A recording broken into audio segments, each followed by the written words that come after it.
আসসালামু আলাইকুম। বাংলা সংবাদে সবাইকে স্বাগত জানাচ্ছি। আমি চিন্তিয়া হক। শুরুতেই সংবাদ শিরোনাম। ডক্টর ইউনূসের সঙ্গে বৈঠকে যে আশ্বাস দিলেন বাইডেন। এদিকে রাষ্ট্র সংস্কারের পাশাপাশি নির্বাচনী রোডম্যাপ চাইলেন সালাউদ্দিন। জানাবো গুজব নির্ভর আওয়ামী লীগ গোলক ধাঁধায় নেতাকর্মীরা। জানিয়ে দেব মামলা থেকে অব্যাহতি পেলেন গয়েশ্বর, রিজভী সহ 102 জন। এবং সর্বশেষ জানাবো পরাজিত শক্তি দেশে অরাজকতা তৈরির চেষ্টা করছে বলছেন রিজভী। দর্শক শুনছিলেন সংবাদ শিরোনাম, এখন বিস্তারিত। ডক্টর ইউনূসের সঙ্গে বৈঠকে যে আশ্বাস দিলেন বাইডেন। বাংলাদেশে অন্তর্বর্তী সরকারকে পূর্ণ সমর্থন জানিয়েছেন যুক্তরাষ্ট্রের প্রেসিডেন্ট জো বাইডেন। একই সঙ্গে যে কোনো সাহায্যে বাংলাদেশ সরকারের পাশে থাকার আশ্বাস দিয়েছেন তিনি। বৈঠকে ডক্টর ইউনূস বিগত সরকারের আমলে সব ধরনের নিপীড়নের বিরুদ্ধে শিক্ষার্থীদের সাহসী ভূমিকা ও বাংলাদেশ পুনর্গঠনে তাদের গুরুত্বপূর্ণ অবদানের কথা জো বাইডেনকে জানান। বৈঠকে ডক্টর ইউনূস জোর দিয়ে বলেন, দেশ পুনর্গঠনে তার সরকারকে অবশ্যই সফল হতে হবে। এই সময় মার্কিন প্রেসিডেন্ট বাইডেন যে কোনো সাহায্যে বাংলাদেশ সরকারের পাশে থাকার আশ্বাস দেন। প্রেসিডেন্ট বাইডেন বলেন, শিক্ষার্থীরা যদি দেশের জন্য এত ত্যাগ স্বীকার করতে পারে তাহলে তাদেরও পূর্ণ সহযোগিতা করা উচিত। বৈঠকে প্রধান উপদেষ্টা জুলাই বিপ্লব চলাকালীন ও এর পরে বাংলাদেশি শিক্ষার্থীদের আঁকা দেওয়াল চিত্র ছবি সংবলিত দ্য আর্ট অব ট্রায়াক্স শীর্ষক আর্টবুক মার্কিন প্রেসিডেন্ট বাইডেনকে উপহার দেন। এর আগে প্রধান উপদেষ্টা ডক্টর মোহাম্মদ ইউনূস জাতিসংঘ মহাসচিব অ্যান্তোনিও গুতেরেসের আয়োজিত সংবর্ধনা অনুষ্ঠানে যোগ দেন। সেখানে তিনি ব্রাজিলের president Luiz Inacio Lula da Silva, মরিশাসের প্রেসিডেন্ট পৃথ্বীরাজ সিং রূপন, জাতিসংঘ মানবাধিকার বিষয়ক হাই কমিশনার ফলকার টুর্ক সহ অন্যদের সঙ্গে কুশল বিনিময় করেন। জাতিসংঘের সাধারণ পরিষদের ৭৯তম অধিবেশনে যোগ দিতে ডক্টর ইউনূস গতকাল নিউ ইয়র্কে পৌঁছান। জাতিসংঘ মহাসচিবের আমন্ত্রণে প্রধান পরিষদ সাধারণ পরিষদের অধিবেশনে যোগ দিয়েছেন তিনি। রাষ্ট্র সংস্কারের পাশাপাশি নির্বাচনী রোডম্যাপ চাইলেন সালাউদ্দিন। বিএনপি স্থায়ী কমিটির সদস্য সালাউদ্দিন আহমেদ মনে করেন, অন্তর্বর্তীকালীন সরকার রাষ্ট্র সংস্কার চালিয়ে গেলেও পাশাপাশি নির্বাচনী রোডম্যাপ ঘোষণা করা জরুরি। তিনি বলেন, রোডম্যাপ ঘোষণা করা হলে জনগণ বুঝতে পারবে যে দেশে চলমান সংস্কার কার্যক্রম গণতান্ত্রিক পথে এগোচ্ছে এবং এর মাধ্যমে তারা তাদের গণতান্ত্রিক অধিকার পুনরুদ্ধার করতে পারবে। এর আগে ৪ আগস্ট আওয়ামী লীগের নেতাকর্মীদের হামলা ও অগ্নিকাণ্ডে ক্ষতিগ্রস্ত জেলা বিএনপির কার্যালয় পরিদর্শন করেন সালাউদ্দিন। তিনি আরও বলেন, সব রাজনৈতিক দলের আকাঙ্ক্ষা হচ্ছে যৌক্তিক সময়ের মধ্যে সংস্কার কার্যক্রম সম্পন্ন করতে হবে। এই সংস্কার কার্যক্রম হবে নির্বাচনমুখী, যাতে কোনো ষড়যন্ত্রের সুযোগ না থাকে এবং গণতান্ত্রিক প্রক্রিয়া ব্যাহত না হয়, সে লক্ষ্যে নির্বাচনী রোডম্যাপ ঘোষণা অত্যন্ত জরুরি। ছাত্র জনতার রক্তস্নাত আন্দোলনের বিজয়কে অর্থবহ করতে হবে উল্লেখ করে বিএনপির এই নেতা বলেন, অভ্যন্তরীণ ষড়যন্ত্র থেকে সবাইকে সতর্ক থাকতে হবে। দেশের শৃঙ্খলা ফিরিয়ে আনতে এবং গণতন্ত্রের সুফল দেশের মানুষের কাছে পৌঁছাতে দল মত নির্বিশেষে সবাইকে কাজ করতে হবে। সাংবাদিক সহ সবাইকে ঐক্যবদ্ধ হয়ে কাজ করার আহ্বান জানিয়ে তিনি আরও বলেন, বাংলাদেশ যে একটি আইনের শাসনের রাষ্ট্র তা বিশ্ববাসীকে দেখাতে হবে। স্বাধীন দেশের নাগরিক হিসেবে যেন সবাই মেরুদণ্ড সোজা করে দাঁড়াতে পারে, তার জন্য সাংবাদিকদের সহ সবাইকে একসঙ্গে কাজ করতে হবে। সালাউদ্দিন বলেন, যারা গুম, খুন, নির্যাতন এবং হত্যাযজ্ঞের মাধ্যমে রাষ্ট্র পরিচালনা করেছে তাদের এ দেশে রাজনীতি করার জন্য অধিকার নেই। স্বৈরাচারের হাতে নির্মমভাবে গুম, খুনের শিকার সব নেতাকর্মী এবং ছাত্র আন্দোলনের শহীদদের আমরা শ্রদ্ধার সঙ্গে স্মরণ করছি। গুজব নির্ভর আওয়ামী লীগ গোলক ধাঁধায় নেতাকর্মীরা। দক্ষিণ এশিয়ার অন্যতম ঐতিহ্যবাহী দল আওয়ামী লীগ সদ্য ক্ষমতাচ্যুত দলটির দপ্তর থেকে শুরু করে সবাইকে এখন শূন্য অসংখ্য নেতা মামলার শিকার। দলের সভাপতি সহ পালিয়ে বেড়াচ্ছেন অধিকাংশ নেতাকর্মী। সুনির্দিষ্ট নেতৃত্ব না থাকায় নেতাকর্মীরা চলছেন সামাজিক যোগাযোগ মাধ্যমের গুজবে ভর করে। গত ৫ আগস্ট ভারতে পালানোর পর আর মিডিয়ার সামনে আসেননি দলটির সভাপতি শেখ হাসিনা, এমনকি কোনো বক্তব্য ও বিবৃতিও দেননি। তবে তার ফোনালাপ ফাঁস নেতাকর্মীদের মধ্যে মিশ্র প্রতিক্রিয়া তৈরি করেছে।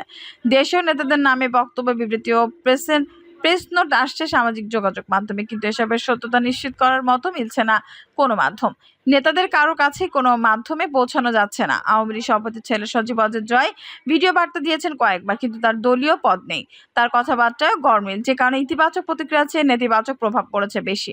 সব মিলিয়ে সুনির্দিষ্ট নির্দেশনা না থাকায় গুজব নির্ভর হচ্ছে দলটির নেতাকর্মীরা। সামাজিক যোগাযোগ মাধ্যমে যা পাচ্ছে তাই শেয়ার করছে, এমনকি এখনো 7 মিনিটে সব শেষ করে দেবে মনোভাব নেতাকর্মীদের মধ্যে। 8 আগস্ট অন্তর্বর্তী সরকার শপথ নিলে 9 আগস্ট সে সরকারকে অভিনন্দন জানান আওয়ামী লীগের যুগ্ম সাধারণ সম্পাদক মাহবুবুল আলম হানিফ। ব্যক্তিগত ফেসবুক পেজে নতুন সরকারকে অভিনন্দন জানিয়ে পোস্ট দিয়ে মাহবুবুল আলম হানিফ লিখেন, অন্তর্বর্তী সরকারের প্রতি অভিনন্দন রইল। দেশব্যাপী নারকীয় হত্যাকাণ্ড, বাড়িঘরে লুটপাট এবং অগ্নিসংযোগ বন্ধ করার জন্য কঠোর পদক্ষেপ নেওয়ার জন্য সরকারের প্রতি আহ্বান জানাচ্ছি। ভেরিফাইড ফেসবুক থেকে তার এমন বক্তব্য নিয়ে গণমাধ্যমে প্রতিবেদন প্রকাশ হয়েছে। তবে এই নিয়ে বিভিন্ন মহলে প্রশ্ন উঠেছে, আসলে এটি তার বক্তব্য কিনা। এ বিষয়ে তার বক্তব্য পাওয়া যায়নি। 6 সেপ্টেম্বর সাবেক রাষ্ট্রপতি আব্দুল হামিদকে আহ্বায়ক এবং সেলিনা হায়াদ আইভিকে সদস্য সচিব করে আওয়ামী লীগের আহ্বায়ক কমিটি গঠনের গুজব সামাজিক যোগাযোগ মাধ্যমে ছড়িয়ে পড়ে। আওয়ামী লীগের দপ্তর সম্পাদক বিপ্লব বড়ুয়া স্বাক্ষরিত ওই সংবাদ বিজ্ঞপ্তিটি আওয়ামী লীগের নানান ফেসবুক ও হোয়াটসঅ্যাপ গ্রুপে অনেককে পোস্ট করতে দেখা যায়। ওই বিজ্ঞপ্তিতে বলা হয়, বিরাজমান পরিস্থিতিতে শেখ হাসিনা বা তার সুযোগ্য পুত্র সজীব অজয় জয় কারো পক্ষে দেশে এসে দলের হাল ধরা সম্ভব নয়। এমত অবস্থায় দলকে পুনর্গঠন করতে, সুশৃঙ্খল করে গড়ে তুলতে শেখ হাসিনার নির্দেশে আওয়ামী লীগের একটি আহ্বায়ক কমিটি গঠন করা হলো। পরবর্তী নির্বাচনের আগ পর্যন্ত আওয়ামী লীগের এই অন্তর্বর্তীকালীন কমিটি কার্যকর থাকবে, যেখানে আহ্বায়ক হিসেবে সাবেক রাষ্ট্রপতি আব্দুল হামিদ ও নারায়ণগঞ্জ সিটি কর্পোরেশন অব্যাহতি পাওয়া মেয়র সেলিনা হায়াত আইভির নাম দেখা যায়। এ বিষয়ে আইভি গণমাধ্যমকে বলেন, কে বা কারা আওয়ামী লীগের প্যাড ব্যবহার করে একটি ভুয়া বিজ্ঞপ্তি সামাজিক যোগাযোগ মাধ্যমে ছড়িয়ে দিয়েছে। এই নিয়ে আমার সঙ্গে কোনো কথা হয়নি বা কেউ বলেওনি। ও এর আগেও আমাকে দলের সেক্রেটারি করা হবে এমন গুজব ছড়ানো হয়েছে। বাস্তবে এসবের কোনো সত্যতা নেই। দলটির পক্ষ থেকে বলা হয়েছে, আওয়ামী লীগের বিভক্ত ও দুর্বল করার জন্য সামাজিক গণমাধ্যম এই গুজব ছড়ানো হচ্ছে। নেতাকর্মীদের ফাঁদে পা না দেওয়ার অনুরোধ জানানো হলো। কোনো বিভ্রান্তি ছড়াবেন না, গুজবকে না বলুন। ওই বিবৃতিতে নাসিম বলেন, দেশ এক ক্রান্তি লগ্নে পার করছে।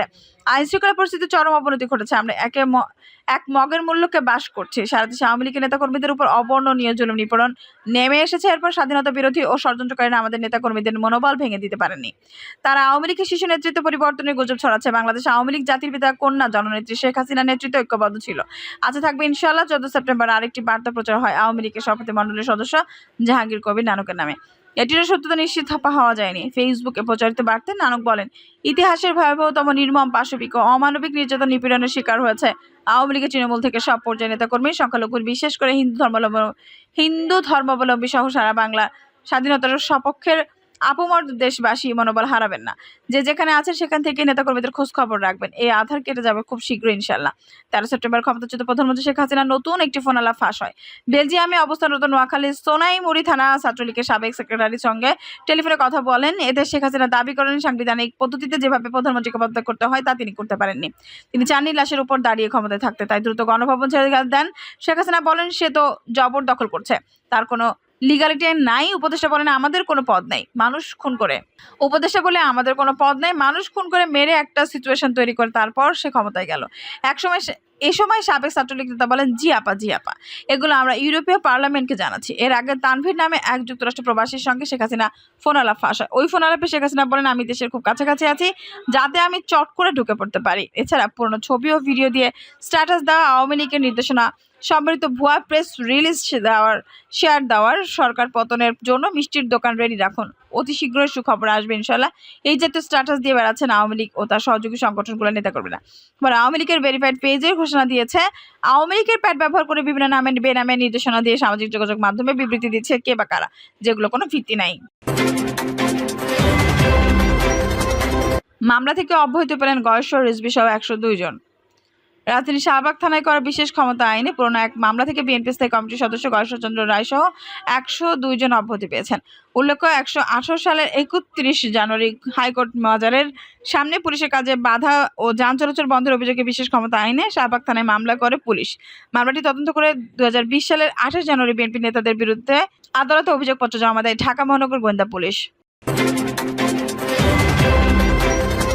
পরাজিত শক্তি দেশের অরাজকতা তৈরির চেষ্টা করছে বলছেন রিজভী।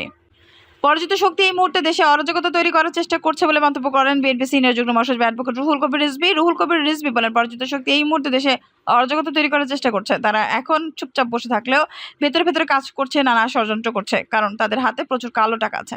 সেই কালো টাকা তারা ব্যবহার করছে, সেই কালো টাকা ব্যবহার করে তারা দেশকে অস্থিতিশীল করতে চায়। রাষ্ট্র সংস্কার প্রসঙ্গে সাংবাদিকদের প্রশ্নের জবাবে তিনি বলেন, অন্তর্বর্তী সরকার যে সংস্কারের কথা বলছে সেসব সংস্কার যদি আসলে করা হয়, সংবিধান, বিচার বিভাগ, নির্বাচন কমিশন সহ সাংবিধানিক যে প্রতিষ্ঠানগুলো আছে তা যত দ্রুত সম্ভব সংস্কার করতে হবে, যাতে একটি প্রকৃত সংস্কারের মধ্য দিয়ে প্রকৃত বহুদলীয় বহুমাত্রিক গণতন্ত্রের যে পথ চলা সেটাকে নিশ্চিত করা সম্ভব নয়। আর এই কাজ করতে আমরা মনে হয় বেশি সময় লাগবে না। তিনি আরো বলেন, এই কাজগুলো করলে এটা একটি বাতিঘর হিসেবে কাজ করবে, পরবর্তীতে আলো দেখাবে, পরবর্তীতে জনগণের ম্যান্ডেট নিয়ে তারা ক্ষমতায় আসবে, তারা সে অনুযায়ী কাজ করতে পারবে। রুহুল কবির রিজভী বলেন, বিএনপি ভারপ্রাপ্ত চেয়ারম্যান তারেক রহমানের বিরুদ্ধে যে সমস্ত মামলা হয়েছে সেগুলো সম্পূর্ণরূপে মিথ্যা এবং রাজনৈতিক। শেখ হাসিনার প্রতিহিংসা পূরণের জন্য তার বিরুদ্ধে রাজনৈতিক মিথ্যা মামলা দেওয়া হয়েছে। শেখ হাসিনার একক কর্তৃত্ববাদী শাসনে বাংলাদেশে যাতে কোনো টু শব্দ না হয় তা নিশ্চিত করা হয়েছে। দেশনেত্রী বেগম খালেদা জিয়ার বিরুদ্ধে মামলা দিয়ে সাজা দিয়ে এবং দেশনায়ক তারেক রহমানের বিরুদ্ধে মিথ্যা মামলা দিয়ে সাজা দেওয়ার মাধ্যমে তিনি বলেন, আমরা অন্তর্বর্তীকালীন সরকারের কাছে প্রত্যাশা করছি বিএনপি ভারপ্রাপ্ত চেয়ারম্যান তারেক রহমানের বিরুদ্ধে যে সমস্ত মামলা দেওয়া হয়েছে সেগুলো খুব শীঘ্রই স্টাডি করবে। শুধু হেডলাইনটা স্টাডি করলে বোঝা যাবে এগুলোর মাস্টার মাইন্ড ছিল শেখ হাসিনা। তিনি আরো বলেন, শেখ হাসিনা তার ক্রোধ আর আক্রোশ পূরণ করার জন্য তারেক রহমানের বিরুদ্ধে মামলা দিয়ে সাজা দিয়েছে। এখন অন্তর্বর্তীকালীন সরকারকে বলবো, বেশি দেরি করবেন না, অল্প কয়েকদিনের মধ্যে তার বিরুদ্ধে দায়ের করা মামলাগুলো প্রত্যাহার করবেন। দর্শক, এই ছিল এখনকার সর্বশেষ সংবাদ। নিউজটি ভালো লাগলে অবশ্যই একটা লাইক দিন, কমেন্টে মূল্যবান মতামত জানান। সবসময় আমাদের পাশে থাকতে সাবস্ক্রাইব করে বেল বাটনটা অন করে রাখুন। ধন্যবাদ।